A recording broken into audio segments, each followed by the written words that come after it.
अस्सलाम वालेकुम नाज़रीन, मैं हूं अरसलान खोकर। आप देख रहे हैं प्रोग्राम तब्दीली। रोज़ाना हम इलेक्शन कब होंगे, कैसे होंगे, पॉलिटिकल सेटअप इस पर बात करते हैं। लेकिन एक बड़ा इंपॉर्टेंट दौर गुजरा chief justice of Pakistan Umar Ata Bandial साहब का। ज़ाहिर है अब नए चीफ जस्टिस ने हल्फ उठाना है 17 तारीख को। क्या रहा, कैसा रहा, सारा टेन्योर कैसा रहा, पॉलिटिकली मामलात में बहुत उलझ गए, फैसलों में बहुत उलझ गए। क्या पब्लिक के हवाले से क्या उनके टेन्योर में क्या कुछ होता रहा, क्या पब्लिक को कोई फ़ायदा हुआ, सुप्रीम कोर्ट से डायरेक्टली कोई फ़ायदा हुआ, नहीं हुआ, कैसे चलता रहा, इतनी ज़्यादा कंट्रोवर्सीज़ भी रहीं, कभी मामलात ऊपर और कभी नीचे रहे, और फिर कई ऐसे केसेस थे जो बहुत ज़्यादा कॉन्फ्लिक्ट का शिकार बन गए। ये मामलात कैसे चले, कैसा रहा टेन्योर, इस पर आज ज़रा दो हज़रात हमारे साथ मौजूद हैं, उनसे इस पर बात करेंगे और मेरा ख्याल है टाइम ज़ाया किए बगैर ही पूरी दास्तान पर आज गुफ्तगू हो जाती है। सूबाई वज़ीर कानून हमारे साथ मौजूद हैं बलूचिस्तान के अमानुल्लाह कंडरानी साहब, और उनके साथ साथ आज सीनियर तजियाकार एंकर पर्सन असदुल्ला खान भी हमारे साथ मौजूद है। बहुत शुक्रिया जी आप दोनों हजरात का। सर, कैसा देखा आपने असद साहब ये कोई टेन्योर चीफ जस्टिस का, और जाते जाते भी काफ़ी ज़्यादा बातें भी हो गई। उन्होंने ये भी कहा कि इस वक्त जो है वो बार कौंसल मजबूत होंगी तो अदलिया मजबूत होगी, 90 दिन में इंतखाबात के फैसले पर अमल दरामद होना चाहिए, होगा भी, मुल्क में कानून की हुक्मरानी है, हमारी अदालत में कोई तकसीम नहीं है, काफ़ी ज़्यादा चीज़ें कह गए वो। देखिए, चीफ जस्टिस उमर अता बंदयाल साहब बुनियादी तौर पर एक कमज़ोर चीफ जस्टिस वाक़ई हुए इस लिहाज से कि उन्होंने बहुत से फैसले दिए, उनके फैसलों पर अमल दरामद नहीं हुआ और उनके फैसलों पर अमल दरामद ना होने के कोई नताइज भी मुरतब नहीं हुए। चीफ जस्टिस उमर अता बंदयाल साहब और उनका बेंच ये मानता है कि इलेक्शन 90 दिन में होने चाहिए। 14 मई की तारीख गुजरने के 3 महीने बाद भी जो वो फैसला दे रहे हैं, उसमें भी उन्होंने यही कहा कि इलेक्शन तो 90 दिन में होने चाहिए। लेकिन उसके बाद जब इलेक्शन 90 दिन में नहीं होते तो सुप्रीम कोर्ट ने अपना इख्तियार इस्तेमाल नहीं किया कि वो उस अपने फैसले पर अमल दरामद कराएँ। और मेरा ख़्याल है कि उनका ये फैसला जहाँ एक तरफ तारीख़ का हिस्सा बन गया है, या हमेशा याद रखा जाएगा कि उमर अता बंदयाल साहब ने एक फैसला दिया था इलेक्शंस के हवाले से, वहीं पर ये भी याद रखा जाएगा कि वो अपने फैसले पर अमल दरामद नहीं करा सके थे। उमर अता बंदयाल साहब का ये किरदार भी याद रखा जाएगा कि उन्होंने अप्रैल 2022 में रात को उस वक़्त अदालतें खोली थी जब उनको लगा था कि अदालतों की हुक्मदुली हो रही है, और उस वक़्त उन्होंने अपने फैसले पर अमल दरामद के लिए पूरी कोशिश की थी और उसमें वो कामयाब रहे थे। लेकिन बाद-अज़ां जब तारीख़ का एक इंतहाई अहम मोड़ आया और आइन की वायलेशन हो रही थी, 90 दिन के इंतखाबात को कोई मानने के लिए तैयार नहीं था, तो सुप्रीम कोर्ट ने उस वक़्त अपने फैसले पर अमल दरामद नहीं कराया या वो नहीं करा सके, और उस सिलसिले में उन्होंने कोई इतनी कोई इनिशिएटिव भी नहीं लिया। सुप्रीम कोर्ट ने अपने फैसले में ये तो लिख दिया कि ये जो शाराए दस्तूर पर एक जलसा हुआ था उस दिन, जिस दिन समाअत होनी थी, वो बराह रास्त सुप्रीम कोर्ट पर हमला था। लेकिन हमला आवरों को जो है वो सज़ा क्या दी गई, या उनके खिलाफ फैसला क्या सुनाया गया, या इसका सद्देबाब क्या किया गया? तो इसमें हमें चीफ जस्टिस उमर अता बंदयाल का कोई भी एक्शन जो है, वो दिखाई नहीं देता। तो मेरा ख़्याल है कि उन्होंने अपनी पूरी नीयत और इंटेंशन उनकी पॉज़िटिव रही। उन्होंने ये कोशिश की कि वो आइन के मुताबिक अमल करें, क्योंकि जब ये केस टेकअप उन्होंने किया था, तो उन्होंने कहा था कि आईन पाकिस्तान और अवाम पाकिस्तान ने हमारे दरवाज़े पर दस्तक दी है। हम्म। लेकिन आज जब उमर अता बंदयाल साहब जा रहे हैं, तो अंदाज़ा होता है कि लोग दस्तक देते रह गए, दरवाज़ा खुला नहीं। खुला तो मतलबा चले, मैं इस नताइज पे ज़रा बरामद। अमानुल्लाह साहब से भी, अमानुल्लाह साहब, जी। लोग दस्तक देते रह गए लेकिन दरवाज़ा खुला नहीं, कैसा रहा tenure chief justice of Pakistan Umar Ata Bandial साहब का? देखिए जी, ज़ाती तौर पर उमर अता बंदयाल साहब बहैसियत नफ्स अच्छे इंसान थे। अब वो जा रहे हैं तो हम उसके बारे में कोई ऐसी तलख़ी बात नहीं करना चाहते, मगर बतौर चीफ जस्टिस उनके ऊपर जो है मुख्तलिफ जो है अपने अपने मामलात जो है हावी रहे। मैं मफादात तो नहीं कहता हूँ, अपने अपने मामलात, अपने जहन और सोच को उन्होंने ज़्यादा अहमियत दी बनिस्बत आइन और कानून और इंसाफ को। उन्होंने कानून, आइन और इंसाफ को बिल्कुल ही पसी-पुष्ट रखा, अपनी ख्वाहिशात को, और जो उनके ऊपर दबाव था, दबाव ये मैं नहीं कहता हूँ कहीं बाहर से था, अपने इंटरनल जो अपने साथियों का हो सकता है, अपनी फैमिली का हो सकता है, किसी सियासी राय का और उनकी ख्वाहिश का हो सकता है, जिसके नतीजे में वो बहुत मुतनाज़ा रहे और उन्होंने अजीब-अजीब फैसले किए, जो एक चीफ जस्टिस या किसी जज को ये मुनासिब नहीं लगता था। और जिस तरह काजी फाइज ईसा साहब के खिलाफ उन्होंने 2 फैसले दिए, बाद में वो फैसले साबित हुए गलत थे। हुकूमत ने खुद तस्लीम किया वो फैसले गलत थे, बदनीयती पर मुबनी थे। फवाद चौधरी, इमरान खान साहब ऑन रिकॉर्ड है, उन्होंने कहा कि बदनीयती पर मुबनी थे, मगर हमारे सुप्रीम कोर्ट के 6 जज साहिबान ने उसके ऊपर मोहर तस्दीक सब कर दी थी। आज ये साबित हुआ कि जजों के फैसले लाजमी नहीं है कि सही हो। और इसी तरह जिस तरह भुट्टो के फैसले में बाद में जजों ने कहा कि हमने गलत किया, तो इस तरीके से भुट्टो के फैसले की तरह जनाब बंदियाल साहब के दौर और उनके फैसले भी मुतनाज़ा रहेंगे, क्योंकि इसके बारे में बाद में बताया गया वो फैसले गलत साबित हुए। इसी तरह उन्होंने आइन की तशरीह की और जिस तरह रेफरेंस में आर्टिकल 63A में कहा कि ये शुमार नहीं होंगे वोट जो मुनर फरकान है, ये भी आइन से मावरा था। इसके बावजूद जो है उन्होंने इसके ऊपर जो है वो जोर दिया और पंजाब असम्बली के 22 अरकान असम्बली की अपीलों को उसने अपना दबा दिया और उनकी अपीलें नहीं सुनी। ये भी उनकी जानिबदारी को जाहिर करता है। पीटीआई के जुलूस को उन्होंने दिल्ली एरिया में आने से रोकने का हुक्म जारी किया और नहीं रुके या आग लगाए उन्होंने, उसके ऊपर भी उन्होंने कंटेम्प्ट की कार्रवाई न करके अपनी जानिबदारी बता दी। और मुख्तलिफ मामला में रोजाना जो बुनियाद पर उनके केसेस का चल रहा एक फरीक के ये दूसरे फरीकेन के लिए भी दिल आजारी का बना सबब कि हमारे केसेस तो सालों साल नहीं लगते हैं। एक शख्स आता है, शाम को केस दाखिल करता है, कल उसकी हेयरिंग होती है, अगले दिन उसको स्टे भी मिलता है, उसको रिलीव भी मिलता है, उसको गुड टू सी यू भी कहा जाता है। ये जो बर्ताव है इससे लोगों के अंदर डिस्क्रिमिनेशन का पैदा हुआ जो आइन के आर्टिकल 25 के और बुनियादी हकूक़ के खिलाफ था। तो इस तनाजुर में समझता हूँ उनका जो दौर था न सिर्फ मुतनाज़ा रहा बल्कि आइन और कानून को भी उन्होंने मुनहदम कर दिया मेरे नजदीक। अल्लाह ताला उनकी जाती जिंदगी को बेहतर बनाए, मगर आइनी कानून लिहाज से उन्होंने अच्छा काम नहीं किया। असदुल्ला साहब काफ़ी हवाले दे दिए हैं, अमानुल्लाह साहब ने मेरा ख्याल है काजी फ़ायद ईसा साहब वाला भी दे दिया है, बाकी भी दे दिए हैं। और ये जो हवाले दिए हैं इन केसेस के, फिर बेंचेस भी हैं इसमें, और उनका भी मामला है कि बेंचेस बनते रहे, बेंचेस टूटते रहे, बेंचेस के ऊपर सवालात खड़े होते रहे, लेकिन कुछ चीज़ें हैं, कुछ लोग हैं या कुछ जजेस हैं जो साथ चलते रहे, एक साथ चलते रहे और अपने ही साथी जज पर केस भी बने, उस पर उसके फैसले भी आए। चलें एक ब्रेक ले लेते हैं छोटा सा, वापस आते हैं तो इस पर भी राय लेते हैं।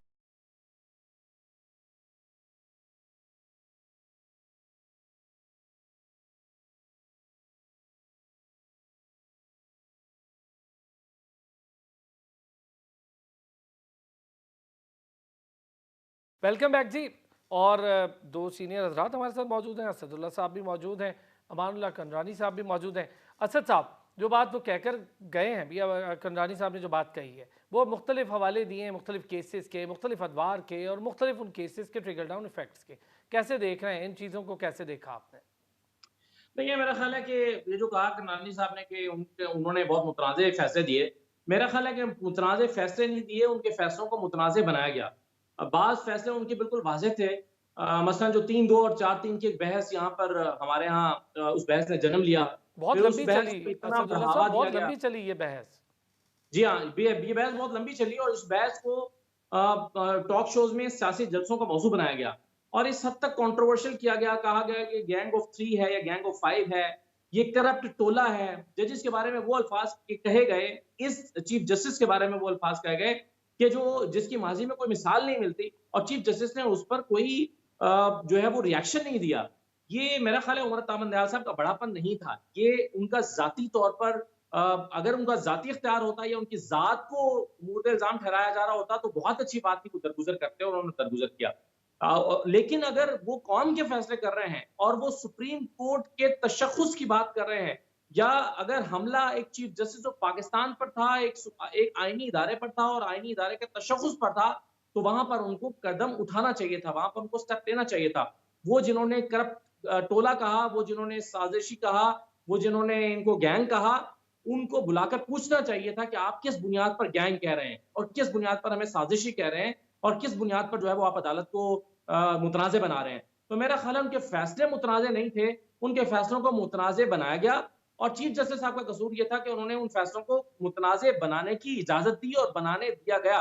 जब वो जो तमाम इदारे उनकी हुक्मदुरी करते रहे, यहाँ तक कि इलेक्शन कमीशन ने सुप्रीम कोर्ट को आके ये कह दिया कि जनाब आपके फैसले पर अमल दरामद मुमकिन नहीं है, ये इलेक्शन अगर होंगे तो वो शफाफ नहीं होंगे, ये पूरी रिपोर्ट जमा करा दी कि आपके, हालांकि इलेक्शन कमीशन का काम तो इदारों की एडवाइस पर अमल करना है, ना कि इलेक्शन कमीशन सुप्रीम कोर्ट को एडवाइस दे कि जी आप जो फैसला दे रहे हैं गलत फैसला दे रहे हैं।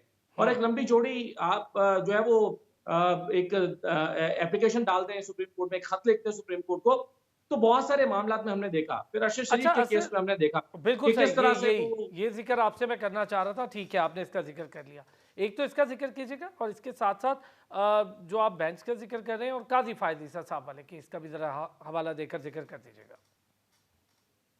देखिए काजी फाइज साहब का जो एक केस है, वो जो रेफरेंस गया था सदर साहब ने भेजा, उस वक्त की हुकूमत ने कहा कि जी ये हमने किसी और की ख्वाहिश पर भेजा था, कौन उसके पीछे था, कौन से ताकतवर इदारे थे वो हमें पता है, वो एक कंट्रोवर्शियल एक चीज हुई। वहां पर भी मैं समझता हूँ कि अदालत को बेहतर तरीके से उस मामले को हैंडल करना चाहिए था, वहां पर भी कमजोरी और लकूना रहा है। लेकिन काजी फाइज साहब का भी आप किरदार देखें ना, पिछले 6-8 महीने में क्या रहा है कि उन्होंने केसेस की समाअत ही नहीं की, वो अदालती अमल का हिस्सा ही नहीं बन रहे, वो ऑफिस वर्क कर रहे हैं, वो अपने आप को बेंच का हिस्सा नहीं बना रहे। क्या ये एक सीनियर तरीन जज का इख्तियार है कि वो ये इनकार कर दे कि मुझे आप किसी भी बेंच का हिस्सा ना बनाएं, मैं तो समाअत नहीं करूंगा जब तक मैं चीफ जस्टिस नहीं बनूंगा, मैं चीफ जस्टिस बनूंगा तो मैं समाअत करूंगा। तो और फिर मेरा ख्याल है कि बहुत सारे जजेस ने, और आखिरी तकरीर की है चीफ जस्टिस उमर अता बंदयाल साहब ने, जो पहले अदालती साल के मौके पर फुल कोर्ट रेफरेंस में खिताब करते हुए उन्होंने जो कहा, उन्होंने कहा कि मैंने अपने साथी जजेस से बहुत सीखा और मैंने उनके उनके इख्तिलाफ राय से बहुत कुछ सीखा है। वो ये कहकर गए हैं और एक तरह से अपने उन साथी जजेस पर तनकीद करके गए हैं, या शिकवा कर, तनकीद नहीं चले आप कह लें कि वो शिकवा करके गए हैं कि आप लोगों ने मुझे काम नहीं करने दिया, या बेंचेस बार बार टूटते रहे। हमने देखा कि यहाँ पर मुख्तलिफ राय रखने वाले जज थे, एक मुख्तलिफ राय रखने वाला जज अपना इख्तिलाफी नोट देता है, लेकिन वो बेंच से अलग होता है। 3-3, 4-4 हफ्ते, यहाँ तक कि 2-2, 3-3 महीने केस चलता रहा और बहुत सारी समातें करने के बाद एक जज जो है वो बेंच से अलग हो जाता था, बेंच टूट जाता था। और बेंच टूटने का मतलब ये होता है कि फिर आप नए सिरे से समात करेंगे। अच्छा तो ये अदालती चीजें बहुत ज्यादा का रही, जज ये जो है चीजें इस तौर टेन्योर पर में तो असर बहुत ज्यादा रही। अमानुल्लाह साहब, बेंच बनते रहे, जी। बेंच टूटते रहे, मुतनाज़े भी रहे। जनाब बेंच टूटते रहे, मुतनाज़ा रहे, ये तो आपके मेरे तबसरे हैं, मगर आप फिगर्स को देखें। आपको याद होगा 9 रुकनी एक बेंच बना था, 9 रुकनी से 7 रुकनी रह गया, 7 रुकनी से 5 रुकनी रह गया, 5 रुकनी के बाद 3 रुकनी बना, और वो 3 रुकनी बेंच कहता है मैं जो 6 जजेस हैं उनको सुपरसीड करूंगा, चाहे आखिर में 5 थे, 5 में से 3 रह गए, और इससे पहले 7 थे तो 3 रह गए, 4 का फैसला। कहने का मकसद ये वो हटदर्मी पे आ गए। मैं वो अल्फाज आखिर में नहीं कहना चाहता हूँ, आप लोगों से जबरदस्ती कहलवा रहे हैं, हटदर्मी अगर न भी कहूँ आखिरी दिनों में, ये उनकी अना थी कि वो अपने अना के सामने अपने आप को बुलंद कर रहे थे और दूसरे जो जजेस थे उनको मेलाइन कर रहे थे। आखिर में तो यहाँ तक मामला पहुंच गया, आधे जज जो है पूरे के पूरे एक तरफ हो गए, आधे जज दूसरी तरफ हो गए। तो ये तनाज़ा जो है ऑनरेबल चीफ जस्टिस ने खुद अपने लिए पैदा किया, किसी और ने नहीं किया। बाकी ठीक हो गया, चले अमानुल्लाह साहब, अगर हम इसको छोड़ देते हैं। काजी साहब बेंच में नहीं बैठे, ये कतई गलत है। काजी साहब हमेशा बैठते रहे, उनका इख्तिलाफ ये था कि आर्टिकल 184(3) के तहत जो है जो कार्रवाई है वो सिंगली चीफ जस्टिस नहीं कर सकता है, क्योंकि आइन में उनको अख्तियार नहीं अकेले में, ये पूरे सुप्रीम कोर्ट का अख्तियार है। अच्छा अमानुल्लाह तो साहब, एक चीज, आने वाले चीफ जस्टिस पे क्या जिम्मेदारियां इस सारे मैटर के बाद? क्या साकिब निसार साहब भी गए तो ऐसी बातें सुनी, अब उमर अता बंदयाल साहब भी जा रहे हैं तो ऐसी बातें सुन रहे, क्या जिम्मेदारियां? जिम्मेदारी उनका आइन का हल्फ है। मैं समझता हूँ जो हल्फ उठाएगा, पहले भी हल्फ उठाया था, अभी बतौर चीफ जस्टिस उठाएगा, तो उनको बतौर चीफ जस्टिस उनके हल्फ की जो जिम्मेदारी है, कोड ऑफ कंडक्ट की जिम्मेदारी है, कानून पर अमलदारी की जिम्मेदारी है, और कौम के फंडामेंटल राइट्स की जिम्मेदारी है, और कोर्ट के डेकोरम की जिम्मेदारी है, और अपने साथी जजों को अपने साथ रखकर और साथी जजों के अंदर भी इंसाफ करने की जिम्मेदारी है। मैं समझता हूँ उनके ऊपर ये भी जिम्मेदारी है कि ये जो सीनियरिटी का प्रिंसिपल है जिसके लिए वो हमेशा लड़ते रहे, उस सीनियरिटी प्रिंसिपल को अपहोल्ड करे। जो सीनियर जजेस हैं उनको सुप्रीम कोर्ट में लाएं, और जो जूनियर जजेस हैं सुप्रीम हाई कोर्ट से लाए गए उनको वापस अपने अपने रिस्पेक्टिव हाई कोर्ट में भिजवाया जाए। उनको ये करना चाहिए। जी हाँ, असदुल्ला साहब अग्री करते हैं इससे? देखिए पहले तो मेरा ख्याल है रिकॉर्ड को दुरुस्त रखना चाहिए। 9 रुकनी बेंच के बाद कोई 7 रुकनी बेंच नहीं बना था।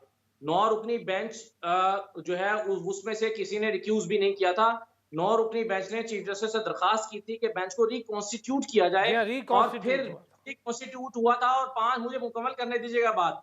5 फिर उसके बाद 5 रुकनी बेंच बना था। 9 के बाद डायरेक्ट 5 रुकनी बेंच बना था। और 5 रुकनी बेंच में से फिर पहले एक जज ने और दूसरे जज ने फिर रिक्यूज किया और फिर वो 3 रुकनी रह गया था।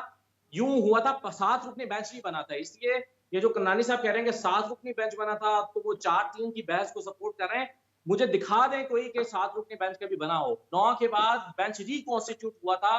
बेंच टूटा नहीं था और वो बेंच 5 रुकनी बेंच रिकॉन्स्टिट्यूट हुआ था और वो 9 के 9 जजेस की के दस्तखत से एक दरखास्त गई थी या दस्तखत के साथ उन्होंने इस्तदा की थी चीफ जस्टिस से। और दूसरी बात यह है कि ये चीफ जस्टिस का उस वक्त तक भी और आज तक भी, जब काजी फैसल साहब आ रहे हैं तो आज भी ये चीफ जस्टिस का इख्तियार है कि वो बेंच क्या बनाते हैं, कितने रुकनी बनाते हैं।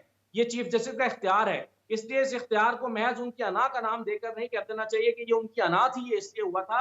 ये उनका इख्तियार है और आज काजी फैसल साहब के पास भी इख्तियार है। बिल बना हुआ है, कानून बना हुआ है, फिर वो रिव्यू में आया हुआ है सुप्रीम कोर्ट के पास। काजी फैसल साहब फिर फैसला करें उस केस का, तो फिर पता चलेगा कि बेंच बनाने का इख्तियार किसका है और सो मूटो लेने का इख्तियार किसका है। चले लेकिन आ रहे हैं आज चीफ जस्टिस के ये तौर पे, फिर इख्तियार देख बहरहाल लेंगे। आज की तारीख तक ये इख्तियार जो है वो सुप्रीम कोर्ट का और चीफ जस्टिस का ही है। इसलिए हम उसको उनकी अना से ताबीर नहीं कर सकते।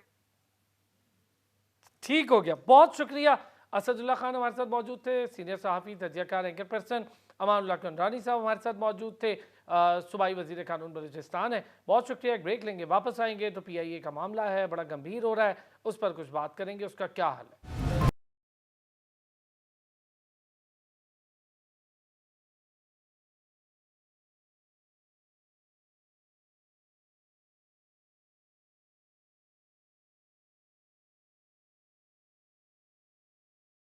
वेलकम बैक जी। जैसे कि मैंने कहा था, हमारी शान थी पाकिस्तान एयरलाइंस और अभी भी हमारी शान है, लेकिन वो अब खसारे का शिकार है। क्यों है, क्या वजूहत हैं, क्या बीच में टेक्निकल पॉइंट्स हैं, ऑपरेशनली कहाँ पर हमारे पास खामियां हैं और ऑपरेशन के साथ साथ मैनेजमेंट लेवल पे कहाँ कहाँ खामियां हैं। आज जिस सूरत हाल पर है, अरबों रुपए फंसे हुए हैं उसके गवर्नमेंट की तरफ, उसके बावजूद तनख्वाहें देने के हमारे पास पैसे नहीं हैं। चल अभी भी रही है अल्हम्दुलिल्लाह से। क्या हल है इसका, इसकी बेहतरी का हल क्या है और इसकी वजूहात क्या है, आज इन सब चीज़ों पर बात करने के लिए स्टूडियोज़ में ही हमने जहमत दी है। Air vice marshal retired Ejaz Mahmood Malik साहब हमारे साथ मौजूद हैं, एविएशन एक्सपर्ट भी हैं, खुद एक एयरलाइंस के डायरेक्टर भी हैं, हमारे साथ मौजूद हैं।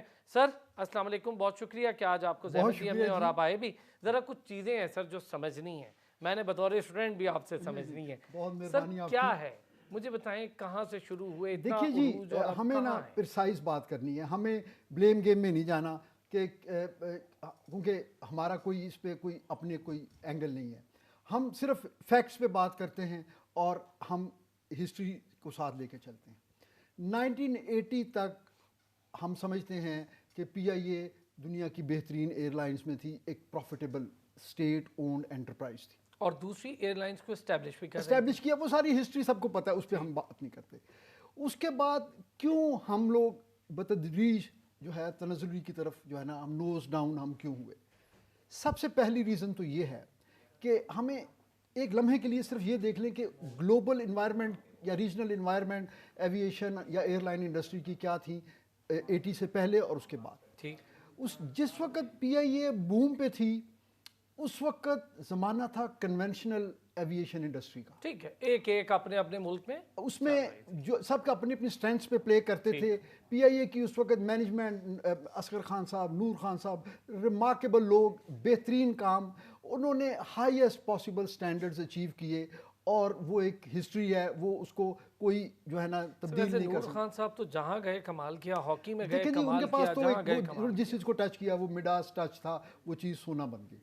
अच्छा, उसके बाद हम लोग वहीं रुकना शुरू हो गए और बाकी दुनिया जो है आगे बढ़ना वो आगे बढ़ना शुरू हो गई। हमने उस तब्दीली को बर वक्त महसूस नहीं किया और उसके लिए हमने स्ट्रेटजिक प्लानिंग नहीं की। यानी हमने कभी सोचा ही नहीं कि कंपटीशन भी आएगा। जी, उसके बाद क्या हुआ, सबसे पहली जो चीज़ है कि उस वक्त तक हमारी जो ये एक स्टेट ओन्ड एंटरप्राइज थी, तो इन ऐसे इदारों का सबसे बड़ा जो इन्हिसार होता है वो गवर्नमेंट की पॉलिटिकल और फाइनेंशियल सपोर्ट पे होता है। ठीक, 80s तक हमारी गवर्नमेंट्स ऐसी थी जो ये काम कर रही थी। तो पीआईए भी ठीक थी, स्टील मिल भी चल रही थी। अगर आप स्टील मिल देखें तो उसके बड़े अच्छे दौर भी थे।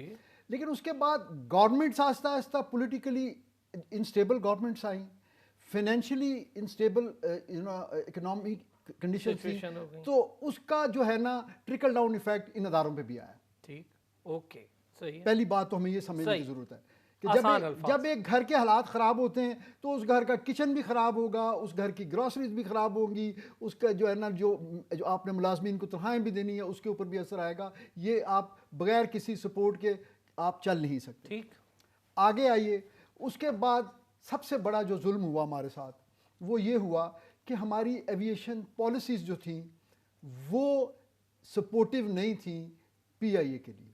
ठीक, वो दोनों अपोजिट डायरेक्शन में देख रही थी। हालांकि राइटफुली तो ये होना चाहिए था कि पीआईए एक स्टेट ओन अदारा होता तो एविएशन अथॉरिटी भी उसको सपोर्ट करती और उसको नर्चर करती और आगे लेके चलती। उन्होंने एविएशन की ग्रोथ के लिए बड़े अच्छे इकदाम उठाए, बेहतरीन उसमें तरक्की हुई। आप ओपन स्काई पॉलिसी बनाई गई जिसके नतीजे में पीआईए को अनप्रिपेयर्ड हालात में आपने जैसे होता ना हाथ बांध के आपने बॉक्सिंग रिंग में डाल दिया। अच्छा सर, जो ओपन स्काई पॉलिसी थी जी आई, फिर बंद भी हो गई, पाबंदी भी लगी, मुझे ये बताएं कि इसका नुकसान कितना हुआ पीआईए को? उसका नुकसान देखिए जी, उसका नुकसान ये हुआ कि हमारे जो कंपेटिटर्स थे, जो नई एयरलाइंस थी, जो नई टेक्नोलॉजी, नए प्रोसेसेस, नए सिस्टम्स के साथ आए, जिनके पास बेशुमार हार्ड कैश था। ये जो खलीजी रियासतों की एयरलाइंस हैं, ऑलमोस्ट तमाम बड़े रियासत की अपनी एक एक दो दो एयरलाइंस हैं। फॉर एग्जांपल हमारे सिर्फ सऊदी अरब में हमारे तकरीबन कोई 2.8 मिलियन पाकिस्तानी हैं। सही, वो अगर सऊदी एयरलाइन ऑपरेट ना करे तो वो तो पीआईए पे डिपेंडेंट है ना। लेकिन अगर पीआईए को आपने 6 एयरलाइंस का कंपटीशन दे दिया है तो फिर पीआईए उनके साथ कैसे compete करेगी। तो अब ये हो रहा है कि हम लोग फॉर एग्जांपल बहुत कोशिश करें तो दोहा तक जो है ना अपने लोग लेके चले जाते हैं, जबकि उसके रेसिप्रोकल बेसिस पे कतर एयरलाइंस जो है वो हमारे 7 शहरों से लोगों को उठा के वो एक हब पे लेके जाती है और उसको सारी दुनिया में डिस्ट्रीब्यूट कर देती है। ठीक सर, ऑपरेशनल लेवल पे ये चीज़ें होंगी जी कि हम कंपटीशन के लिए तैयार नहीं थे, हमें अंदाज़ा नहीं था कि ओपन स्काई पॉलिसी के बाद क्या इफेक्ट्स आएंगे, वो हमने देखे। अच्छा, अब मुझे बताएं सर, मैनेजमेंट लेवल पर क्या क्या खामियां रही? अच्छा, उसके बाद ये हुआ, सब दूसरा बड़ा हमारे साथ जुल्म क्या हुआ, वो ये हुआ कि पॉलिटिकल इन्फ्लुएंस जो है वो इन अदारों पे आना शुरू हो गया। स्टील मिल और पीआईए की हम भर्तियां भी हुई सर, सियासी भर्ती, वो आपको पता है। आप ये देखिए कि नॉर्मली रूल्स के मुताबिक किसी भी अदारे में एक सीबीए एसोसिएशन होती है, ठीक है ना, यूनियन एक होती है। पीआईए वो वाहिद अदारा है जिसमें 7 एसोसिएशंस हैं। और ऐसा भी हुआ है कि पॉलिटिकल इन्फ्लुएंस के तहत पीआईए के जो लीडरशिप आई उन्होंने कॉम्प्रोमाइजिंग पोजीशन से इन 7 में से कईयों के साथ एग्रीमेंट भी किए। यानी आप पोस्टिंग ट्रांसफ़र नहीं कर सकते यूनियन से पूछे बगैर। जब किसी अदारे की टॉप मैनेजमेंट के ये हालात, बात बताएं सर, ये जो आपने कहा ना इस पे थोड़ा सा, अच्छा ये जो यूनियंस हैं ये तो होती हैं वर्कर्स के राइट को प्रोटेक्ट करने के लिए। जी अगर ये प्रोटेक्ट कर रही होती, मेरा ख्याल है ये भी कसूरवार है ना, अगर ये प्रोटेक्ट कर रही होती तो आज इस नहज पे पहुंचती ना। आप देखिए कि पीआईए में इस वक्त तकरीबन उनकी मैनेजमेंट वर्सेस पीपल, उनके कोई 1000 कोर्ट केसेस हैं। जिस अदारे के 1000 कोर्ट केसेस हों जिसमें से 5 या 6 पिछले सीईओ के ऊपर भी हैं जो लोगों ने किए हुए हैं, तो उस अदारे ने काम क्या करना है? वो अपने जो है केसेस की तैयारी करेगा या उस फ्रिक्शन, देखें अदारे चलते हैं सिनर्जी से, ठीक है, आपस में जो है ना मिलजुल के काम करने से। अगर कन्फ्रंटेशन हो, कन्फ्रंटेशन इसलिए होती है कि जो आपने ज़्यादा लोग भर्ती किए हुए हैं उनके पीछे, मैं किसी सियासी जमात का नाम नहीं लेता लेकिन सबको पता है कि इन यूनियंस को कौन सपोर्ट करता है। ऐसे भी हुआ है कि जिन लोगों को निकाला गया, दूसरी वापस वो हुकूमत आई, उनको पिछले बेनिफिट्स के साथ आपने उनको रीइंस्टेट कर लिया। ठीक, ये मामला हमारे सियासी भर्तियां हो गई, यूनियंस हो गई, ठीक हो गया। अच्छा सर, हमारा जो होटल है जी रोजवेल्ट, क्या मामला है उसका? कभी हम निचकारी के सुनते हैं, कभी हम नहीं सुनते, क्या फ़ायदा है सर? अगर कर भी दें तो क्या बहुत नुकसान में हैं हम? अच्छा देखिए, पर से प्राइवेटाइजेशन कोई बुरी चीज़ नहीं है। अगर उसका प्रोसेस ट्रांसपेरेंट हो, उसकी फिजिबिलिटी ट्रांसपेरेंट बने और उसको आप ऑडिटेबल जो मैकेनिज्म है उसके थ्रू बगैर किसी पर्सनल एंगल के उसकी आप एवेल्यूएशन करें और फिर उसको आप इम्प्लीमेंट करें। सारी दुनिया में होता है। अभी हमारे पड़ोसी मुल्क में जो है इंडियन एयरलाइंस जो है वो प्राइवेटाइज हुई है। ठीक, जब वो स्टेट ओन थी तो उसके भी हमारे से मिलते जुलते मसाइल थे, क्योंकि तकरीबन कल्चर इन दोनों मुल्क का एक जैसा ही है, लोगों के जो वर्क एथिक्स हैं और वो इसी तरह के हैं। लेकिन अब आप देखिए कि उन्होंने इतना बड़ा ऑर्डर दिया है, अराउंड 500 न्यू एयरक्राफ्ट। जी हाँ। और जब ये अगले कई सालों में जब ये स्लोली ये चीज़ें इंडक्ट हो जाएंगी, आप वो तो सर हम तो कंपटीशन में कहीं खड़े ही नहीं होंगे। तो ये इसलिए ये कहना कि प्राइवेटाइजेशन कोई बुरी चीज़ है, वो देखिए ये एक ऐसा यानी सर्जरी और मेडिकेशन है किसी इंडस्ट्री को रिवाइव करने की, जिसमें डिपेंड करता है कि करने वाले की एक्सपर्टीज क्या है और नीयत क्या है। अच्छा, अब होटल वाला मामला आप समझते हैं कि अगर कर देते तो कोई गलत बात नहीं है? देखिए होटल का मैं एक असासा है सर। नहीं मैं और आपको बताता हूं। हम सबसे पहले तो देखें ना, आप क्रेडिट दें उन लोगों को जिन्होंने अच्छे वक्तों में ये प्रॉपर्टी ली। ठीक, ये भी और फ्रांस में भी हमारा एक होटल है, वो इतना बड़ा नहीं है। ये वाला होटल मैंने खुद जाके देखा है, इसकी लोकेशन डाउनटाउन जी बहुत प्राइम मैनहट्टन लोकेशन में है, बहुत प्राइम। दुनिया की मोस्ट एक्सपेंसिव और चेरिश किस्म की जगह पे है। 1000 तकरीबन कमरों का ये होटल है। उसके अंदर आप जाएं तो ये एक हेरिटेज असासा है, 100 साल पुराना होटल। इसको वक्त के साथ साथ रेनोवेशंस की ज़रूरत। ये कोविड के बाद इसकी रेनोवेशन और इसके ऑपरेशंस के लिए हमारे पास फंड्स नहीं थे, इस हद तक निकला। जबकि इसके जो साथ ही जो पिछली क़यादत थी पीआईए की, मुझे नाम भी लेना चाहिए, अगर कोई अच्छा काम करता है तो उसको एक्नॉलेज करना चाहिए। एयर मार्शल अरशद, उन्होंने एक वंडरफुल काम किया। अरशद मलिक साहब, अरशद मलिक साहब जनरली हमारे यहाँ एक कल्चर बन गया है कि हम कहते हैं जी वो फ़ौज से लोग आके ये अदारे कैसे चला सकते हैं। देखिए अरशद मलिक साहब अगर आए थे तो उनके पास ना सिर्फ एविएशन का ज़िंदगी भर का तजर्बा था, बल्कि वो एक बहुत बड़े एक कमर्शियल अदारे को चला के आए थे, एक प्रोडक्शन यूनिट को चला के आए थे। वो पाकिस्तान एरोनॉटिकल कॉम्प्लेक्स के चेयरमैन थे। वहाँ पे उन्होंने 100 जहाज़ बना के बेचे अपने टेन्योर में। ठीक हो गया उनका मैनेजमेंट और का उनका कमर्शियल का एक्सपीरियंस था। उन्होंने वो सारी चीज़ें यहाँ पे अप्लाई की और आप देखिए कि उन्होंने खसारे से निकाला। ऑपरेशनल खसारा जो था पीआईए का उनके दौर में ख़त्म हो गया था। ये सिर्फ एक लेगेसी जो डेट था जो कि चला आ रहा है, सालों से चला। और वो कैसे होता है कि जब आप इनएफिशिएंसी होगी किसी अदारे में, जब आपकी मैनेजमेंट वीक होगी, जब आपके पॉलिटिकली मोटिवेटेड डिसीजंस होंगे, तो फिर गवर्नमेंट जो है ना, जिसे कहते हैं ना, सरफ नज़र करती है। सर चले, आपने अगर ये बात करी थी है, हमारे बड़े तैयारा बोइंग जी पार्ट्स ही गायब हो गए, मिल ही नहीं रहे, खड़े हुए हैं, खराब खड़े हुए हैं। वो तो इसलिए उसका क्या मामला? वो इसलिए कि एक जो है ना वो हमारा कंपोनेंट सपोर्ट प्रोग्राम होता है, ठीक, जो कि हम ये सबसे एफिशिएंट और कॉस्ट इफेक्टिव तरीका होता है ओरिजिनल जो मैन्युफैक्चरर होता है ना उससे जेन्युइन पार्ट्स लेने का एक अश्योर्ड तरीका होता है। डायरेक्ट लेते हैं, उसमें कोई वेंडर इन्वॉल्व नहीं होता, उसमें कोई कट नहीं होता, कोई किसी किस्म का जो है तो ना। इसका मतलब है दो तरीके हैं, एक डायरेक्ट लेना, एक वेंडर, और एक वेंडर के थ्रू लेना। वेंडर जो है वो आपको ब्लैकमेल करता है। जब आपकी अर्जेंसी होती है, क्योंकि जहाज एक दिन भी ज़मीन पे रहे तो वो लाखों नहीं करोड़ों रुपए में नुकसान होता है। तो उसके लिए ये बड़ा अच्छा डिसीजन था कि हम इस प्रोग्राम में थे। अब इस प्रोग्राम की जो एक इंटरनेशनली रिकग्नाइज जो शर्त है ना वो ये है कि हम इसमें आपने एक एडवांस अमाउंट देनी होती है। आप चीज़ें ड्रॉ करते रहते हैं उस इन्वेंट्री से अपनी डिमांड पे, वो आपकी डिमांड मीट करते हैं और उसकी कॉस्ट जो है वो आपके अकाउंट्स बैलेंस से वो निकलती जाती है। एक स्टेज आती है कि आपको वो अपना बैलेंस जो है उसको अपडेट करना पड़ता है। हमने अपना बैलेंस अपडेट नहीं किया, उन्होंने आपकी सप्लाईज रोक दी। It's very simple. बहुत बड़ा डैमेज है सर, और ये भी जाहिर है आपकी मैनेजरियल उसके ऊपर बहुत बड़ा सवाल है, और जाहिर है उसका सारे का जो अगर हम बैकग्राउंड देखें तो पैसों से जुड़ा है, फंड्स नहीं जी। है। तो अब जिस तरह की ओवरऑल इकोनॉमी के हालात हैं उसमें उसी का जो है ट्रिकल डाउन इफेक्ट जो है वो पीआईए की सपोर्ट पे है। सर तो क्या करें, कैसे खड़ा करें? इदारा ठीक हो सकता है कि प्राइवेटाइज होगा? देखिए प्राइवेटाइज भी अगर होगा तो ठीक होके होगा, मतलब आप हमने कोई चीज़ जो है ना औने पौने तो नहीं बेचनी ना, ये एक हमारा असासा है, कौमी असासा है। इसके लिए एक बड़ी अच्छी एफर्ट हुई। दोबारा मैं पिछली क़यादत को उसका जो है ना वो दूंगा क्रेडिट कि एक ज़बरदस्त किस्म की एक रीस्ट्रक्चरिंग की एक फिजिबिलिटी बनाई गई, जिसको एआटा अप्रूव जो है ऑडिटर्स ने उसको वेट किया और ये बोर्ड ने अप्रूव की, गवर्नमेंट ने अप्रूव की। सर अच्छा चले, इसको आप ज़रा पूरा भी कीजिएगा। इसके बीच में दो बड़े इश्यूज आए जी। एक आपके पायलट्स का इशू आया, पूरी दुनिया में हुआ कि जी पायलट्स के लाइसेंस का मामला था जी। दूसरा इशू कि हमारी एयरलाइन काफ़ी जगह पर बैन हो गई बड़े ममालिक में।